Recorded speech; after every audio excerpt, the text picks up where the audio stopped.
Lu pernah nggak sih awal-awal ngelakuin sesuatu tuh kayak, "Anjir ini gua banget." Tapi sekarang lihat aja udah males, bukan karena lu bener-bener nggak suka lagi, tapi karena udah nggak seseru bayangan awal. Dan sekarang lu bingung, ini gua yang bermasalah atau emang begini kenyataannya? Lu pikir passion itu kayak cinta pada pandangan pertama yang bakal bertahan selamanya. Padahal kenyataannya, passion itu kayak tanaman. Kalau nggak dipelihara, ya mati. Lu tahu kenapa ini terjadi? Karena lu terlalu ngandelin perasaan doang. Awal-awal semangat, bangun subuh nggak masalah, begadang buat project juga senang. 3 bulan kemudian udah mulai bosen. 6 bulan udah mulai lewat kan. Setahun udah jadi beban rasa bersalah tiap lu inget. Dan yang paling parah, lu mulai mikir mungkin gue emang nggak berbakat atau ini bukan passion gue yang sesungguhnya. Lu mulai nyari-nyari passion baru, padahal masalahnya bukan di passionnya tapi di cara lu ngelola passion itu. Omong kosong semua itu. Gua kasih tahu kenapa lu terjebak. Lu ngarep passion itu kayak film romantis yang selalu berakhir bahagia. Padahal passion itu kayak pernikahan. Ada masa bulan madu, ada masa membosankan, ada masa pengen nyerah. Tapi yang bikin bertahan bukan perasaan terus-menerus, tapi komitmen dan sistem. Tahu nggak berapa persen orang yang nyerah dari passion mereka dalam setahun pertama? 80%. Dan bukan karena mereka nggak berbakat atau nggak cocok, tapi karena mereka nggak tahu cara bertahan pas fase bulan madu udah habis. Lu tahu yang lebih parah, kebanyakan dari mereka nyalahin diri sendiri. Gua nggak konsisten, gua nggak punya disiplin, mungkin ini emang bukan jalan gue. Padahal mereka cuma nggak dikasih tahu alat yang bener. Tapi gue punya kabar baik, passion yang padam itu bisa dinyalain lagi. Bukan pakai motivasi kosong kayak semangat terus atau jangan nyerah. Tapi pakai sistem yang bikin lu tetap jalan walau suasana hati lagi ancur-ancuran. Dan gue bakal kasih lu 4 langkah konkret yang bisa lu praktekin hari ini juga. Ditambah 1 kerangka berpikir yang bakal ngubah cara lu ngelihat passion selamanya. Jadi dengerin baik-baik karena ini bakal ngubah cara lu ngelihat passion selama ini. Dan percaya deh, setelah lu paham ini, lu gak bakal pernah lagi ngerasa bersalah pas suasana hati lu lagi down. Lu pernah denger tentang adaptasi hedonis? Lupain semua yang lu tahu tentang ikuti passion lu. Gua bakal kasih lu sudut pandang yang beda total. Intinya cuma satu. Otak lu itu dirancang buat bosen sama hal yang sama. Makanan favorit lu kalau dimakan tiap hari itu juga bakal enak kan? Nah, passion lu juga gitu. Ini bukan kelemahan, ini secara harfiah cara otak manusia bekerja. Gua nggak peduli lu percaya atau nggak, tapi ini udah dibuktiin sama ribuan penelitian psikologi. Dan kalau lu ngerti cara kerjanya, lu bisa memanfaatkan sistem ini buat keuntungan lu sendiri. Konsepnya gini, passion itu bukan perasaan yang konstan. Passion itu komitmen yang dipelihara pakai sistem yang benar. Bayangin lu baru pacaran. Awal-awal kupu-kupu di perut, mikirin dia mulu, kirim pesan sampai subuh, ngelihat notifikasi pesan dari dia aja, udah bikin senyum-senyum sendiri. 2 tahun kemudian, udah biasa aja. Bahkan kadang notifikasi pesannya bikin males karena takut ada masalah. Tapi yang bikin hubungan bertahan bukan perasaan semangat itu doang kan. Yang bikin bertahan itu kebiasaan saling peduli, komunikasi yang sehat, usaha yang konsisten, dan komitmen buat berkembang bersama meski lagi nggak romantis-romantisnya. Nah, passion lu juga persis sama. Kegembiraan awal itu cuma bonus, fase bulan madu. Yang sesungguhnya, lu butuh disiplin, rutinitas, dan sistem yang bikin lu tetap jalan, walau lagi nggak ngerasain semangat itu. Lu tahu bedanya passion yang bertahan lama sama yang cepat mati? Yang bertahan punya sistem, yang mati cuma ngandelin suasana hati. Jadi prinsipnya, disiplin lebih penting dari motivasi. Sistem lebih penting dari perasaan. Kemajuan lebih penting dari kesempurnaan. Identitas lebih penting dari pencapaian. Lu tahu kenapa ini mengubah permainan? Karena kebanyakan orang nyerah pas fase bulan madu udah habis. Mereka pikir kalau udah nggak semangat, berarti passionnya tuh udah mati. Padahal kegembiraan itu cuman fase pertama. Beda sama pendekatan ikuti kata hati yang cuma ngandelin perasaan, ini ngajarin lu gimana caranya tetap produktif. Walau hati lu lagi males total. Lu jadi nggak bergantung sama suasana hati yang naik turun kayak wahana roller coaster. Dan yang paling penting, lu jadi nggak tergantung sama motivasi dari luar. Suasana hati itu kayak cuaca. Berubah-ubah nggak bisa ditebak, tapi disiplin, lu yang kontrol, lu yang tentuin, lu yang jadi bos dari hidup lu sendiri. Tapi jangan percaya gua doang, mari kita bicara ilmu pengetahuan. Secara ilmiah, ini yang terjadi di otak lu. Awal-awal ngelakuin sesuatu yang baru, otak lu ngelepas dopamin kayak hujan duit. Lu merasa baik, semangat, ngerasa bisa apa aja. Ini yang bikin lu terobsesi sama hal baru. Tapi reseptor dopamin lu secara harfiah jadi kurang sensitif setelah berulang kali terpapar sama rangsangan yang sama. Artinya, yang tadinya bikin lu melayang, sekarang udah nggak ngefek. Sama kayak kalau lu sering minum kopi, lama-lama 1 cangkir nggak cukup buat bangunin lu. Penelitian dari Universitas Rochester bilang, Motivasi dari dalam itu berkelanjutan kalau ada 3 elemen kunci. Pertama, kemandirian. Lu ngerasa punya kontrol. Kedua, kemampuan. Lu ngerasa berkembang. Ketiga, tujuan. Lu ngerasa bermakna. Bukan cuma perasaan suka doang. Dan ini yang menarik. Studi dari Stanford nunjukin kalau orang yang fokus ke passion doang malah lebih gampang nyerah dibanding yang fokus ke tujuan. Kenapa? Karena passion itu tentang perasaan, tujuan itu tentang makna. Artinya, lu nggak bisa ngandelin kegembiraan awal selamanya. Lu butuh alasan yang lebih dalam dari sekedar gue suka. Lu butuh jawaban dari pertanyaan gue ngelakuin ini buat apa? Lu tahu kenapa kebanyakan orang gagal? Karena mereka nggak paham konsep dataran tinggi. Ini fase di mana kemajuan lu nggak kelihatan, tapi sebenarnya kemampuan lu masih berkembang di bawah permukaan. Otak lu dirancang buat bertahan hidup, bukan keunggulan. Jadi pas udah ngerasa aman di suatu level, otak lu bilang, udah cukup, istirahat aja. Ini pemrograman kuno yang dulu berguna buat bertahan hidup, tapi sekarang malah jadi sabotase buat pertumbuhan. Ditambah lagi, budaya kita ngasih harapan yang nggak realistis. Media sosial nunjukin cerita sukses yang instan, padahal di belakangnya tuh ada bertahun-tahun perjuangan yang nggak kelihatan. Lu jadi ngarep hasil cepet, padahal penguasaan itu butuh waktu. Tapi ini yang menarik, kemampuan otak untuk berubah itu nyata. Otak lu bisa dilatih ulang, bisa dibentuk, bisa diubah. Cuma butuh pengulangan yang konsisten dan kesabaran buat proses yang lambat. Kabar baiknya, otak lu bisa dilatih. Penelitian nunjukin butuh sekitar 66 hari rata-rata buat ngubah jalur saraf. Tapi yang lebih penting lagi, penelitian terbaru nunjukin kalau tindakan kecil yang konsisten itu lebih ampuh daripada usaha besar yang sesekali. Cuma butuh satu hal, konsistensi kecil, tapi rutin. Nggak perlu jadi pahlawan, nggak perlu maraton 12 jam sehari. Cukup 30 menit sehari, tapi setiap hari tanpa kecuali. Kayak sikat gigi, simple, tapi kalau konsisten hasilnya luar biasa. Oke, cukup teorinya. Sekarang gua kasih lu senjatanya. Langkah pertama, identifikasi passion asli. Hal pertama yang harus dilakukan, lu harus bedain antara passion asli sama yang sekedar kelihatan keren atau tekanan dari luar. Caranya, tanya diri lu, gua masih mau ngelakuin ini walau nggak ada yang tahu, walau nggak dapet pujian, walau nggak jadi viral di media sosial. Kalau jawabannya masih iya, selamat, lu nemu passion asli. Tanda bahaya yang harus lu waspadai. Kalau lu cuma semangat pas ada penonton atau dukungan dari orang lain. Kalau lu cuma bersemangat pas ada yang nonton atau mendukung. Kalau motivasi lu datang dari sumber luar, bukan dari dalam diri lu sendiri. Passion asli itu yang masih lu pikirin pas lu lagi mandi atau sebelum tidur, meski pas suasana hati lu lagi jelek. Yang bikin lu penasaran, yang bikin lu pengen tahu lebih dalam, yang bikin lu semangat tentang kemungkinan-kemungkinan yang bisa lu jelajahi. Coba bayangin lu ngelakuin ini selama 10 tahun ke depan tanpa jaminan sukses. Masih semangat? Kalau iya, itulah passion asli lu. Langkah kedua, buat sistem bukan target. Begitu lu tahu passion asli lu, lupain target gede-gedean kayak dalam setahun gua mau jadi ahli atau gua mau terkenal. Fokus ke sistem harian yang berkelanjutan.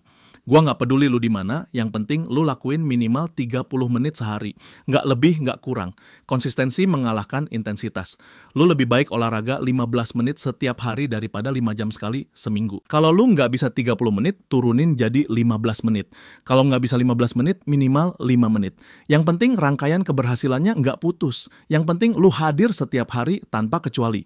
Ingat, lu nggak lagi mengejar kegembiraan atau hasil instan.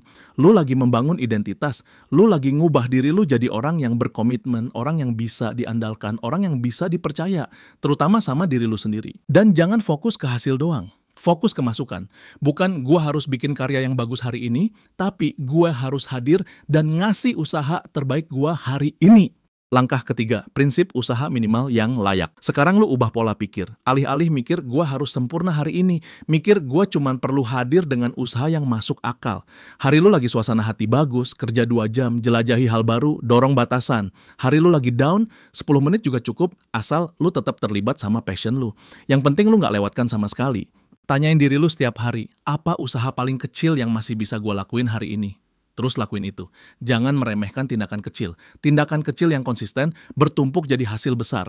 Ingat, konsistensi membangun momentum. Momentum membangun rasa percaya diri. Rasa percaya diri membangun passion. Passion membangun penguasaan. Penguasaan membangun kepuasan. Ini siklus yang indah. Jadi berhenti perfeksionis. Berhenti pola pikir semua atau enggak sama sekali. Terima yang cukup baik. Selesai lebih baik daripada sempurna. Kemajuan lebih baik daripada kesempurnaan. Langkah keempat, lecak kemajuan bukan kesempurnaan. Permainan jangka panjang. lu harus dokumentasi perjalanan lu. Bukan buat pamer, tapi buat lu sendiri. Mulai dari sekarang, setiap hari catat, hari ini gua udah ngelakuin apa aja yang berhubungan sama passion gua. Nggak perlu tulisan panjang, cukup satu kalimat. Hari ini gua belajar kunci gitar baru, hari ini gua nulis 500 kata, hari ini gua ngegambar selama 20 menit. Setiap minggu, lihat balik catatan lu. Lu bakal kaget seberapa banyak kemajuan yang lu nggak sadari. Otak kita itu secara alami fokus ke bias negatif, jadi kita sering lupa sama pencapaian kecil-kecil yang sebenarnya bermakna. Lacak kemajuan lu dengan aplikasi sederhana atau catatan di ponsel. Yang penting bisa lu akses kapan aja dan mudah digunakan. Jangan ribet-ribet sampai pelacakannya jadi beban. Yang lu lacak bukan cuma hasil akhir, tapi juga usaha, pembelajaran, perbaikan, sama wawasan-wawasan yang lu dapat di perjalanan. Satu hal lagi, cari teman yang saling mendukung atau gabung komunitas yang satu frekuensi. Bukan buat kompetisi atau pamer, tapi buat saling ingetin kalau salah satu mulai lewatkan atau kehilangan momentum. Ini yang bedain amatir sama profesional. Profesional punya sistem dukungan yang gak ngasih ruang buat alasan atau sabotase diri. Mereka mengelilingi diri dengan orang-orang yang berkomitmen dan punya pola pikir berkembang. Dan ingat, lu gak harus melakukan ini sendirian. Isolasi membunuh motivasi. Komunitas membangun momentum. Begitu lu tahu passion asli lu, lupain target gede-gedean kayak dalam setahun gua mau jadi ahli. Fokus ke sistem harian yang berkelanjutan. Yang penting lu lakuin minimal 30 menit sehari. Konsistensi mengalahkan intensitas. Lu lebih baik olahraga 15 menit setiap hari daripada 5 jam sekali seminggu. Semua kiat tadi itu cuma permukaan, alat yang bisa lu pakai sehari-hari. Tapi sekarang gua mau ngajak lu lebih dalam. Jauh di dalam, ini tentang ngubah identitas lu secara mendasar. Lu bukan lagi orang yang lagi coba-coba sesuatu atau lagi jelajahi passion. Lu adalah orang yang berkomitmen, orang yang bisa diandalkan, orang yang bisa dipercaya, terutama sama diri lu sendiri. Lu bukan cuma pengen jadi penulis, lu adalah penulis yang lagi mengembangkan kemampuan dan keahlian setiap hari. Lu bukan cuma suka musik, lu adalah musisi yang lagi mengasah kemampuan dan memperdalam pemahaman tentang musik. Lu bukan cuma tertarik bisnis, lu adalah pengusaha yang lagi membangun keterampilan dan pola pikir. Pikirkan ini, identitas mendorong perilaku. Perilaku menciptakan hasil. Hasil memperkuat identitas. Ini lingkaran yang kuat. Pas lu udah mengubah identitas, segala sesuatu jadi lebih mudah. Lu nggak perlu motivasi dari luar lagi. Lu nggak perlu pidato semangat atau kutipan inspiratif. Karena lu udah jadi orang yang secara alami ngelakuin hal itu. Kayak lu nggak butuh motivasi buat sikat gigi kan? Karena lu udah mengidentifikasi sebagai orang yang peduli sama kebersihan. Sama kayak passion. Pas lu udah mengidentifikasi sebagai orang yang berkomitmen sama keahlian tertentu, ngelakuin latihan harian jadi sesederhana bernapas.